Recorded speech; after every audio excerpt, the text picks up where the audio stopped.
अस्सलाम वालेकुम वीवर्स, कैसे हैं आप सब। उम्मीद करती हूँ आप सब खैरियत से होंगे। अल्लाह ताला आपको बहुत सारी खुशियाँ दिखाए और आपकी सारी परेशानियाँ दूर करे, आमीन। This is my mehndi design and आप लोग को कैसा लग रहा है डिज़ाइन। इसकी फुल वीडियो मैं अपलोड करती, लेकिन मैं कुछ बिज़ी थी और जिस मोबाइल में मेरी ये वीडियो थी वो चोरी हो गया मेरा मोबाइल, वरना मैं आपको इसका फुल ट्यूटोरियल ज़रूर शेयर करूँगी दोबारा मेहंदी लगा के।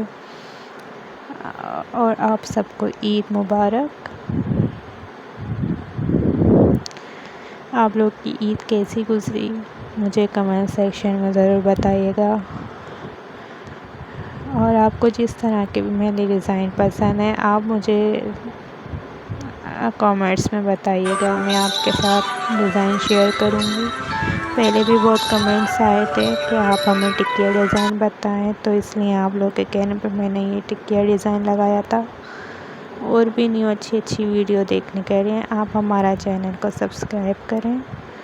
आपकी सपोर्ट की बहुत ज़रूरत है। Please subscribe my YouTube channel. Thank you.